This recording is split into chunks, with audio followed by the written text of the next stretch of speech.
Seconde partie de notre débriefing du Grand Prix d'Australie sur F1 ITV, Ziv, avec ce qu'on appelle le midfield en anglais, c'est-à-dire le milieu du peloton, et la surprise, qui est-ce qui émerge? Eh bien, c'est Romain Grosjean avec la Haas. Alors là, franchement, il nous a bluffé, Romain, parce que je me souviens, à Barcelone, il m'avait dit « Tu verras, on sera dans les points à Melbourne ». On avait envie de dire « Bon, ça, c'est quand même très optimiste, quoi ». Oui, et c'est vrai, et finalement, c'est pas tellement étonnant que ça, parce que quand on sait que le règlement permet à Ferrari de livrer le groupe propulseur, la boîte de vitesse, le volant, et que Dallara, pour cause, chez Haas, doit produire un châssis et quelques ailerons, on se dit, tiens, la Haas est une Ferrari bis.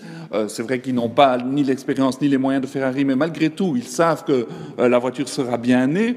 Et là, Romain a fait une très belle course. Il a profité du drapeau rouge, effectivement, parce que sinon, il terminait derrière les Toro Rosso. Mais malgré tout, on ne peut pas lui enlever que c'est une très très belle performance. C'est magnifique pour une nouvelle écurie. Et bon, ils sont en train de prouver que leur modèle économique, c'est-à-dire de prendre le maximum d'un top team, eh ben, ça tient la route. Oui, parce que c'est pas une Ferrari bis, moi j'appellerais ça plutôt une demi-Ferrari. C'est-à-dire que vraiment, tout ce qui est permis, effectivement, vient de chez Ferrari, mais il y a effectivement la coque de Dallara, il y a toute l'aéro, qui est quand même pas tout à fait comparable, et qui, enfin, c'est pas autorisé par le règlement en l'occurrence. Mais bon, l'auto, ce qui est impressionnant pour un nouveau team, c'est que c'est pas évident à gérer, quand même, toute la logistique, toute la procédure.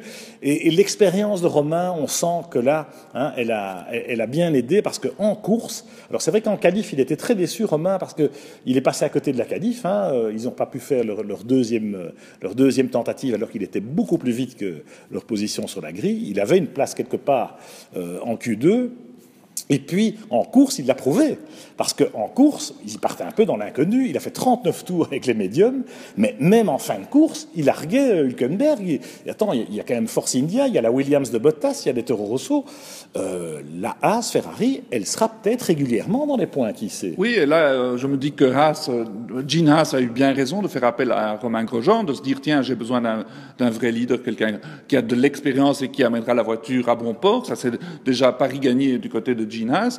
Et puis aussi, du côté de Romain, c'était un pari d'aller chez Haas. Et c'était un pari qui était quand même assez risqué. Et là, il est en train de le gagner parce que quand on voit les performances de Renault, on sait très bien que ce sera une année de reconstruction, parce qu'on ne veut pas appeler ça une année de transition, mais pour Romain, qui n'a pas de temps à perdre parce qu'il a bientôt 30 ans, c'était important de montrer ses qualités, et là, il les montre. Ouais, c'est clair qu'il y a une belle dynamique, on le sent, et voilà, on est curieux de voir la suite pour Romain Grosjean et pour Haas. Alors, dans ce milieu de peloton, les performances sont beaucoup plus serrées, les écarts sont beaucoup plus proches, et donc je pense qu'on va bien s'amuser cette année-ci, Yves, parce qu'on a vu et Williams, et Red Bull, et même Haas, en bagarre, les Force India, naturellement, toujours là, avec Hülkenberg, le métronome qui vient chercher une 7e place, alors qu'il n'a pas trop été gâté par le drapeau rouge. Et puis surtout, les animateurs de ce milieu de peloton, c'est les Toro Rosso Boys, Max Verstappen et Carlos Sainz. On s'est bien amusé. On s'est d'abord très très bien amusé. Ils sont formidables, ces deux-là. Ce sont deux champions en devenir. Max Verstappen, c'est un diamant brut, et Sainz n'est pas du tout ridicule, il est tout proche. Maintenant, ils sont passés à côté d'un tout gros résultat chez Toro Rosso. Ils peuvent s'en mordre les doigts, parce que terminer 9 et 10, c'est très décevant. Ils ont raté le ravitaillement de Verstappen, et ça leur a coûté la 6e place, voire la 5e place. Donc, ils doivent saisir ce genre d'occasion, et là, ils ont raté une grosse occasion. Ça reste une équipe qui a encore des petits soucis, on le voit en matière d'exploitation, parce qu'ils sont 5 et 7 sur la grille, ils finissent 9 et 10, donc c'est pas vraiment une performance. Mais bon, ils ont animé la course, avec surtout Max Verstappen qui klaxonne, qui, dans la radio, il n'est pas content, il le dit, qui veut prendre l'initiative, avec une certaine autorité, c'est le moins qu'on puisse dire, mais sans non plus faire preuve, je trouve, d'une arrogance excessive.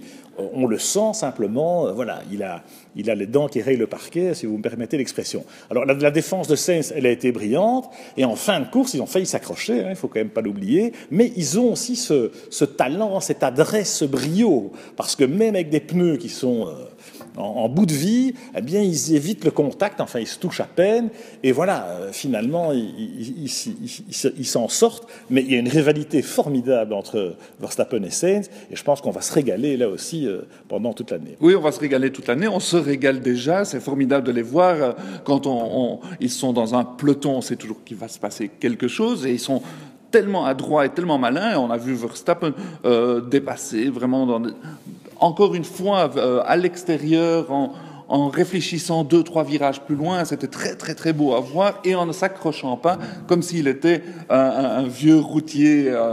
Et puis, rappelons quand même la qualif, parce qu'en qualif, il fait P5, Verstappen. Alors là, franchement, avec une Toro Rosso, même avec le moteur Ferrari, on est curieux de voir ce que ça va donner à Bahreïn aussi, sur un circuit quand même moins inhabituel, et dans des conditions, il fera plus chaud. Enfin, on verra ce que ça donnera aussi sur les pneus à ce moment-là. Un dernier mot pour ceux qui ne sont pas dans les points, en l'occurrence Renault. Alors, le retour de Renault, bon, ils ont tout repeint en jaune, mais ça n'a pas fait aller les voitures beaucoup plus vite. Un petit peu de malchance pour Magnussen, ou de maladresse. Palmer qui termine à la porte des points, qui fait une course solide, mais enfin, voilà. Je crois qu'il faut attendre. C'est une première sortie. Les Lotus ne sont pas encore tout à fait des Renault, même s'ils ont changé de couleur. On verra ce que ça donnera, Yves, dans les Grands Prix à venir. Oui, écoute, performance solide, comme tu dis. Ils ont les deux jeunes pilotes, ils ont quand même ramené la voiture aux portes des points, ce qui est pas mal. Il y a une marge de progression. Renault reprend Lotus qui était quand même en mauvais état en fin d'année, donc il y a pas mal de boulot à faire. Je crois que cette saison sera exactement comme cette course-ci. Voilà, il va falloir aller chercher des points. Ils vont venir se mêler à cette fameuse bagarre du milieu de peloton. Alors, bon, Sauber, Manor, on n'est pas étonné de les retrouver à l'arrière. Je ne pense pas que ça va beaucoup changer. McLaren Honda, par contre, alors là, c'est encore une déception, parce que quand on voit les vitesses de pointe, qu'on a tout de suite publiées sur F1i.com, ils sont encore à 15 km/h. Enfin, je veux dire, Honda, il y a vraiment encore du boulot, et on se demande s'ils vont voir la lumière à la sortie du tunnel cette saison. Oui, ça c'est vraiment une déception. La voiture est moins vite qu'on pensait. On croyait les voir se bagarrer avec Force India, voire avec Williams. On osait espérer, surtout qu'ils ont les moyens de leurs ambitions. Ils ont 2 pilotes extra. À ce sujet, Alonso a quand même commis une erreur, il faut le dire.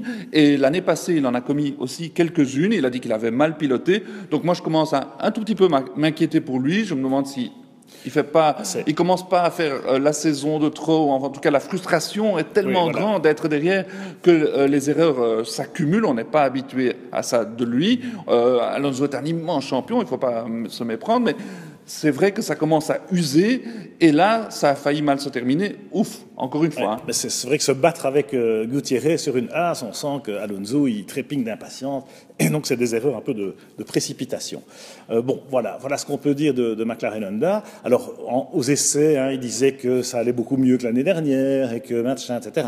On sent qu'ils essayent d'être politiquement corrects dans leur discours, mais quand même, on verra à Bahreïn, justement, sur une piste un peu plus classique, où ils vont se situer dans la hiérarchie à la régulière, mais si c'est toujours en Q2 et pas mieux, il y aura de quoi s'inquiéter pour la suite de la saison, parce que visiblement chez Honda, on n'a toujours pas compris le mode d'emploi. Voilà, prochain rendez-vous donc à Bahreïn, dans le désert. Ce sera la semaine prochaine, et on est impatient d'y être et de vous retrouver ensuite pour débriefer.